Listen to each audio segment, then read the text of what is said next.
Welcome to Mission Gathering Charlotte. This community is for you. If you grew up in the church and have lost your faith, if you are in a moment of deconstruction or reconstruction, if scandals, politics, and hate have led you into doubt, if the stories of this faith raise doubts and curiosity in you, our time together is not about trying to fix you. You are not broken. Our journey in this life is not about erasing doubt, but embracing them. For it is only on the darkest night we can see the stars. Life's journey is hard enough, so we don't think you should have to make this journey alone.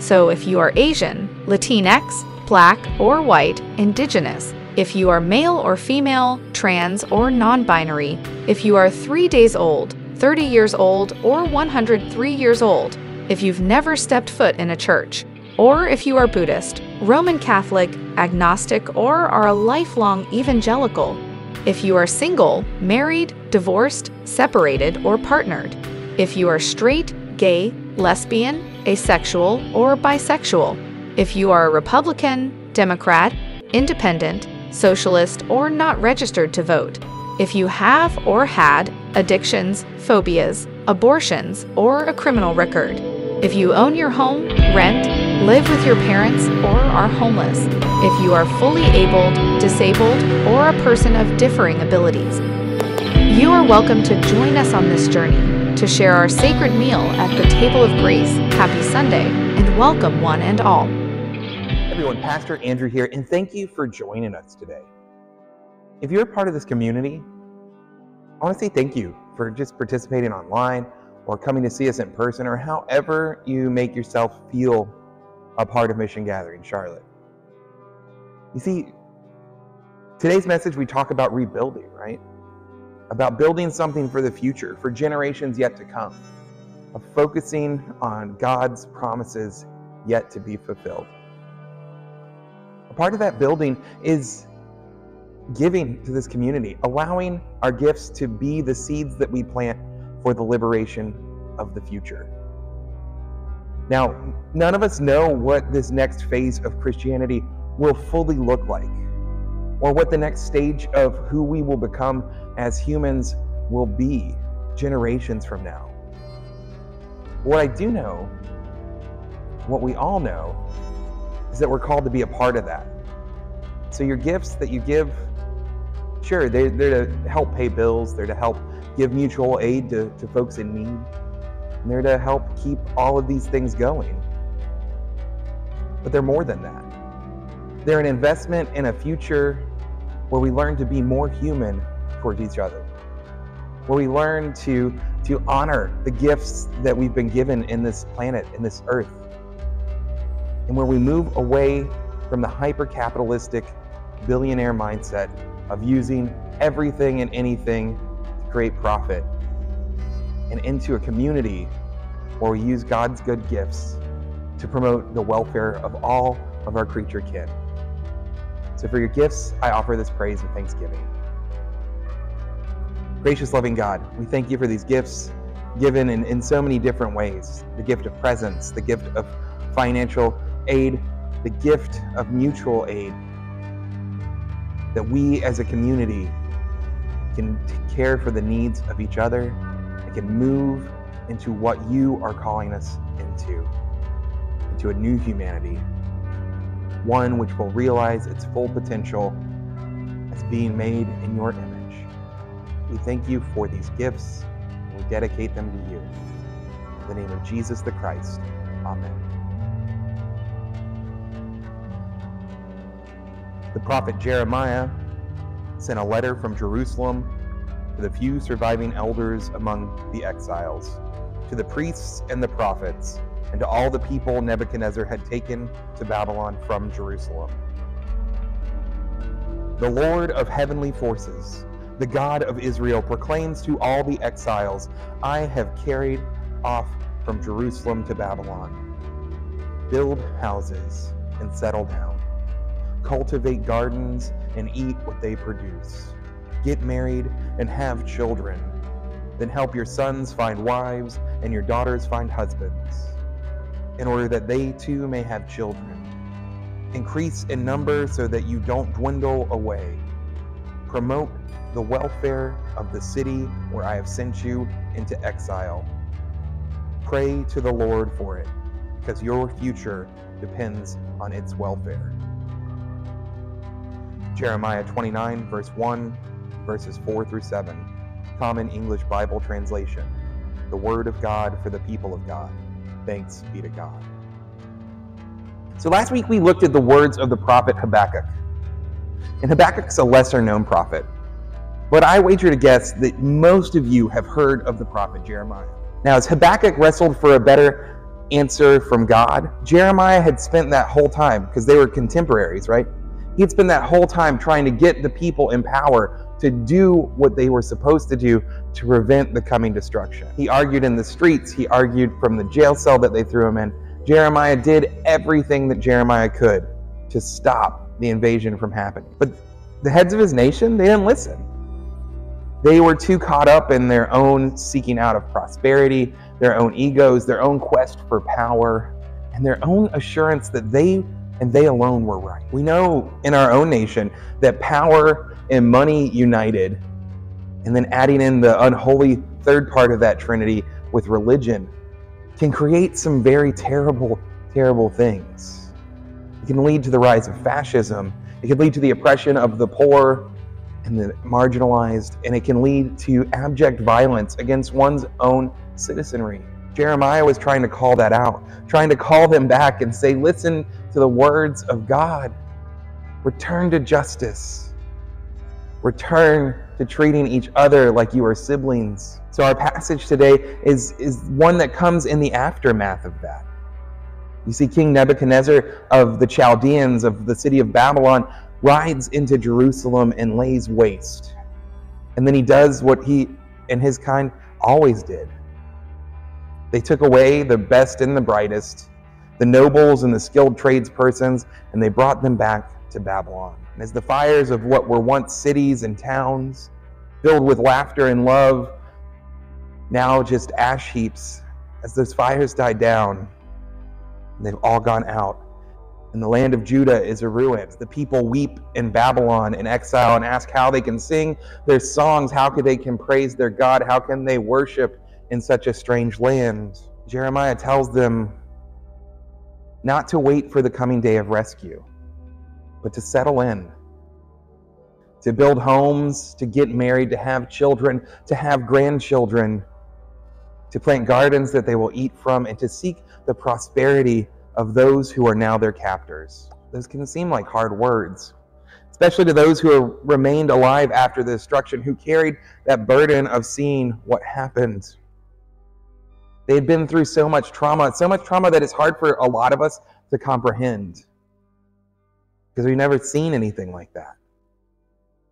I'm sure some of you watching have seen situations like this. They happen all over the world. Maybe you know what they were carrying, but for me, I can't even comprehend the amount of pain, the amount of post-traumatic stress that all of these exiles were going through. You see, our brains and our bodies are pretty amazing. They can help us cope with trauma. We can disconnect completely from reality and go into a new narrative that we make up for ourselves so that we can try and make sense of the pain and the loss that comes with extreme trauma, right? You can disassociate, disconnect. We can project our pain onto others, lashing out in anger and violence and hurt, throwing that at people who don't deserve it, or maybe some who we feel like do deserve it. We do that because sometimes the pain of what has really happened, or what is continuing to happen, it's just too great for us to handle. So disassociation and projection and all of these fancy psychological words, right? These are mechanisms that we employ to try and get through the trauma. There are contexts that we just don't have the capacity to be there for in our own lives. That's the kind of community that Jeremiah is writing to, people who had been through something that they had never expected to go through. I mean, these were, a lot of them, the elites. These were the well-off, the middle class. The poor were left behind in the carnage to eke out a living from the gravel of what was. Jeremiah writes to these people who had mocked him and scorned him and thrown him in jail. He writes to them. He responds by telling them that they have survived. They're survivors. They made it through. He's telling them not to give up because they must be more than just survivors. They must learn in the wreckage of what once was to move from survival mode into something more. I think this letter that Jeremiah writes can speak to us right now too. You see, we've all been through a global trauma, right? Nobody in the world was unaffected by COVID. And for us here in the US, we sat home in our own form of exile, right? We stayed at home in our own form of exile. And when we came back out, the world we returned to was not the same world that it was when we went inside. That can be a trauma. That can leave us looking for how we can get back to how it once was. Or maybe you have another trauma in your life, right? Maybe that time alone, that time sitting through things, let you finally examine and see what's been going on in you for a while, or re-examine some of the things that you just thought were normal that weren't normal. Having that time to stop and process allowed you to access the first steps in healing, which is recognizing that you've been through trauma. So whatever you're going through, whatever stages of grief that you're in, maybe you're over it, maybe you're fine, awesome. Or maybe there's some stuff that you're still dealing with. Whatever you're going through, your world has changed though. And coming into this world, being stuck with the memories of how it used to be, it can leave you feeling like you've been exiled in your own life, in your own country, and those in your own spaces where you used to feel comfortable. There might be a part of you that's still holding out hope that things will get back to normal. Maybe if we just elect the right person, or we pass the right laws, or yada, yada, yada, this thing or that thing happens, then things will just go back to the way they were. That you can go back to the past, that it can be like nothing ever happened. But friend, as much as you want to go back to the past, as much as nostalgia pulls you backwards, you can't. You can't go to the past and you can't go to the future because all that exists is now. And the ever-present invitation to be here in it. Right here, right now. That is what Jeremiah is writing to his kinfolk. Be where you are right now. Because there is no going back, at least no going back to the way that it was. Because it will never be that again. So build a future where you are. Promote the welfare of where you are and those around you. Because you're a part of where you are now, present, living in this moment. But Jeremiah also doesn't want them to forget who they are and a part of the process. So don't you forget who you are in the process of where we are in our own world. In our own time. See, the early church was once at odds with the culture of empire. They were exiles in their own communities. Becoming a part of the people following Jesus' message meant being exiled from family, exiled from jobs, exiled from resources, and sometimes even martyred for being a Christian. Our spiritual ancestors felt like strangers in a strange land, even when they were less than 4 miles away from where they were born. But then something happened. The church became so entangled with empire. It became hard to separate them. And in that entanglement, I believe that we are headed for our own exile within our society. Whereas Christian supremacy was something that was a given. Christianity was the dominant religion of everyone in the European West and globally a force and a power. We're becoming irrelevant to our society here in the United States. Even as the white Christian nationalist minority is loud and scary and violent, Christianity, real Christianity, is shrinking. But we've always been a people drawn to those stories of exile and return. Because exile is not extermination and exile is not cessation. But exile is always an invitation to return to who we are and who we were always meant to be as the church. Not disassociating from the world around us and not projecting our hurts and our fears onto others who are easier to beat up on. No, our calling has always been to learn to seek the welfare of those in and beyond our community, to promote the peace and prosperity of our cities and our towns. It's been our job to promote the prosperity of those around us. We're to build houses, get married, have children, have grandchildren, and plan for having great-grandchildren and beyond. learning to create the possibility for those yet to be born to prosper. There's a mindset of you can't take it with you, so spend it all now. I get that. But what are you doing for the generations to come? Far from being Epicurean hedonists, our freedom is the freedom to build, the freedom to create pathways for greater prosperity, greater joy and compassion and empathy for generations not born yet. What is your legacy that you're leaving behind? Is it a lot of photos that will eventually end up in old picture frames at Goodwill of the greatest times you could have had? Or are you securing for generations the ability to live on a planet worth living on? The ability to have the freedoms that we enjoy, to determine their own life, to seek out their own relationship with God? What if that was your legacy? See, our time, I'm more convinced, is not one of triumphalism.